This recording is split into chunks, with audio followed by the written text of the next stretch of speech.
Okay, so, it really felt like the Foo Fighters had um, kind of found their footing again after such a difficult time. Yeah, Bringing Josh Freese in on drums seemed like a solid move. it really did. He seemed like such a natural fit, especially, after everything with Taylor Hawkins. Exactly.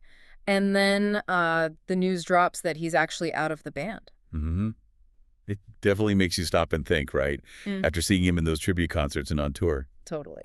So that's what we're going to dive into today. We want to unpack what we know about Josh Freese leaving. And the main source we have is really his own words, isn't it? Right. Primarily his statement on Instagram. So the plan here is just to get a clear picture based on what he said and maybe think about what questions that leaves us with. Okay. So Freeze posted on Instagram, and the main points were pretty clear. He said he's, quote, not angry, just a bit shocked and disappointed. Hmm. And that the band told him they're going in a different direction. Mm.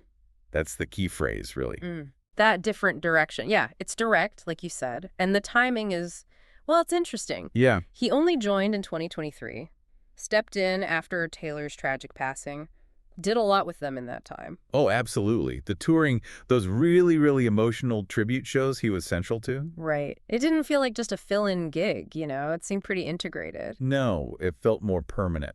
So hearing about a different direction now, it definitely lands with some weight. It does, and you immediately start thinking, well, what kind of different direction? Exactly. Musically. Yeah. Is that it? Sometimes, changing a drummer can signal a band wanting to shift their sound, maybe explore different rhythmic foundation. That's a fair point. The Foos have certainly evolved over the years. Maybe this is a conscious choice about their next musical chapter. Sure do. And of course, the internet being the internet. Oh, yeah. Speculation is everywhere. You see all sorts of theories flying around, creative differences, maybe tour logistics, who knows? Freeze even joked about a top 10 reasons list himself. Right. He kept it pretty light in parts of his post. But the band itself, they haven't actually commented, have they? Not a peep, last I checked.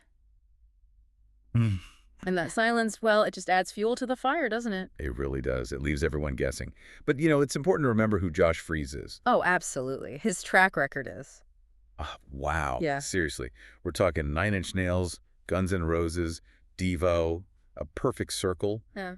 The list just goes on and on. And not just rock acts either. He's played on huge albums for artists like Avril Lavigne, Kelly Clarkson. Exactly. Incredible versatility. So this isn't someone who's just going to disappear. This guy is a drumming powerhouse. No doubt. So let's just quickly recap. Freeze posts online, says he's out. Yep. Told by the band they're moving in a different direction.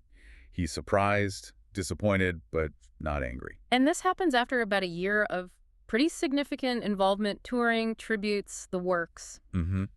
And while fans are trying to figure out the why, the band itself is quiet for now. Which brings us to the bigger picture question for you, the listener. Right. Is this just like a lineup tweak? Or does it signal something more fundamental change, you think? Exactly. So what kind of musical shift or maybe even touring plan would actually require making this change? It definitely gives you something to think about regarding the Foo Fighters' next steps.